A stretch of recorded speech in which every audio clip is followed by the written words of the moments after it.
disturbing in my opinion. And so that's why we're here today. We need justice for Isaiah. Yes, yes, justice.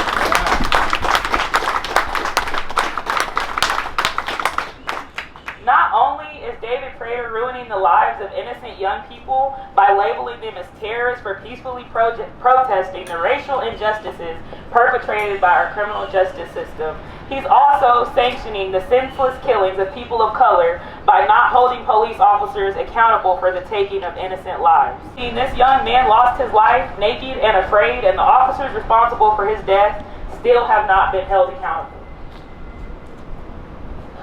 D.A. Prater ruled the killing justifiable, closed the case, and let the murderers walk free, claiming they did no wrong and were only doing their jobs. Well, we're calling BS. Yes.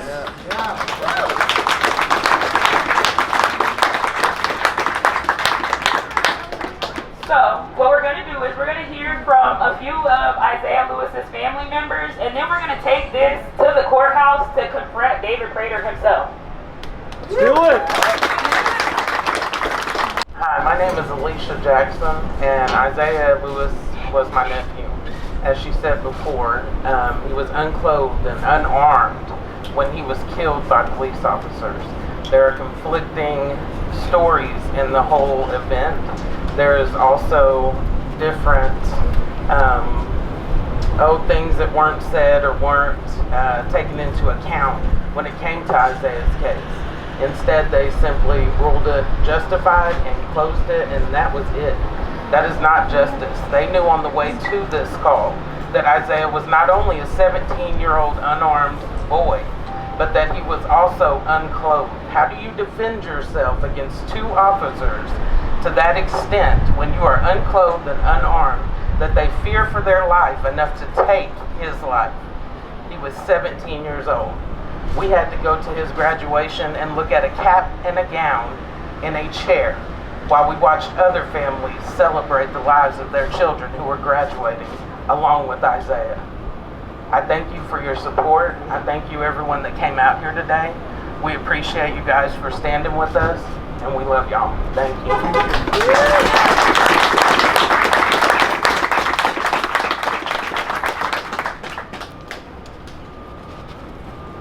I'd like to say thank you also. Isaiah Lewis was my nephew. He wasn't just my nephew, he was a ball player on my basketball team.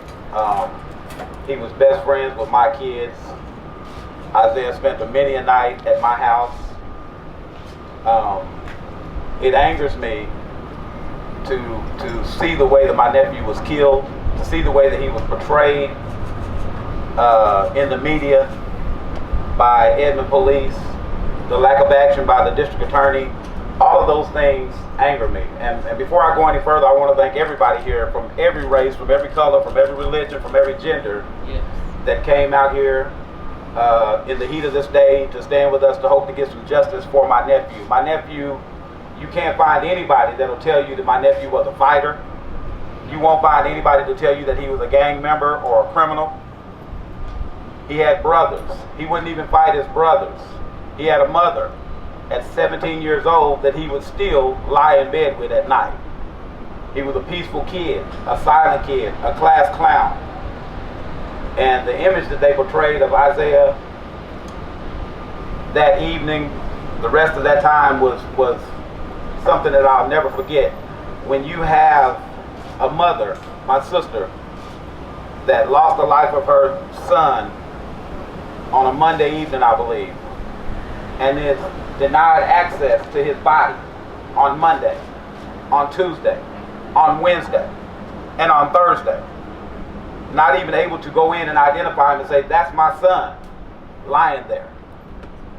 And you're giving all these excuses as to what happened to him, but they don't tell you what distance was he shot from, what angle, how far away. You have neighbors that were intimidated by police that refused to testify to help this case out. And David Prater, he didn't do much of a job of going to investigate. All the information that David Prater had on this case, I gave him. He didn't go out and investigate these things for himself. I gave him that information. Did he follow up on them? I can't tell you. But the betrayal of my nephew was something that I will never, ever, ever forget about, and I will never, ever stop fighting for what happened to him. He was not that type of kid. He was not. And I appreciate everyone coming out here and standing with us. I really, really appreciate the effort from everybody here. But we're not going to let this die. I encourage all of you, if you have family and friends, I encourage all of you, not just on the national level when you talk about getting rid of a president, but on the state level when we talk about putting people in office that have your best interest at heart. Yes. And getting out and vote. You've got to tell your children, your friends, your neighbors, they've got to get out here and vote to get certain people out of office. They're not for us. And they're not for the majority of the people. So, with that being said, we're going to have a message from my sister, I believe. She couldn't be here tonight, and she actually works in law enforcement, which makes this even harder to accept. And I'll turn the mic over.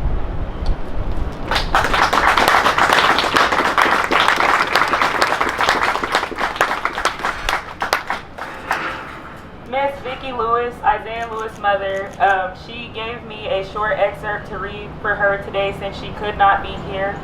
She wanted to express that the Lewis family would like to express our sincerest thanks for the outpouring of support and generosity from various individuals and groups that have stood with us throughout this very difficult time. We are both humbled and proud to know that our beloved Isaiah has not been forgotten, and our fight for justice continues with you. And that's what she sent to me in a text message this morning. I want to thank you all again for coming out here today. We are demanding that this case be reopened and further investigated because that's the only way to get justice for Isaiah. It's the only way. Like he just said, the case, David Prater didn't even...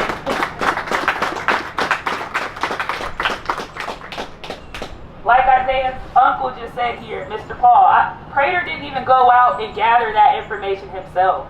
Paul went and gave it to him. That's outrageous. That is no way to hold law enforcement officials accountable. That if it was me or one of you guys who go out and shoot somebody, we would be in jail right now. I don't understand why our officers are not held to that same standard, but that changes with us, and that changes here today. It does. Yes.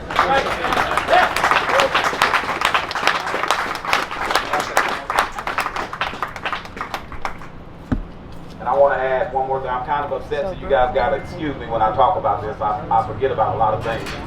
But I want to tell you that I'm not a racial type of person. I don't allow my kids to use race as an excuse for the things that they can and cannot do in this world. My kids are biracial. But when we're talking about one police department, the Edmond Police Department, I can name you 3 other events similar to my nephew's in which all 3 of those people went home. My nephew was 17 years old, and the first thing they told everybody, they told the news media, is that my son was a man. He was a naked man running through Edmond. That was to scare all of you into thinking that he was some sort of violent individual. But you had an incident where a young man in Edmond killed his parents. God bless him. Killed his parents and tried to kill his brother. And his brother called the police on him. So when the police showed up, Edmond police, they knew this man had already killed 2 people. He was armed. But you took the time to de-escalate a situation, and you took that kid unharmed. You had another man that had assaulted his girlfriend. Police showed up, and he even fired a shot at them. And they managed to de-escalate and take that man alive. Then you had an Oklahoma City fireman living in Edmond that assaulted his girlfriend, that ran down the street naked, assaulted a female police officer, and then was tackled down by Edmond police, taken alive. But my nephew didn't get that chance. And he was naked. He was unarmed. He was 17. I'm not talking about different police departments. I'm not talking about Shawnee. I'm not talking about Oklahoma City. This is one police department. How do you have a different set of guidelines for the people that are involved? That's another thing that angers me. I can go on and on. I'll do it down there. But I appreciate you guys again. Thanks for letting me stand up here again and speak to you.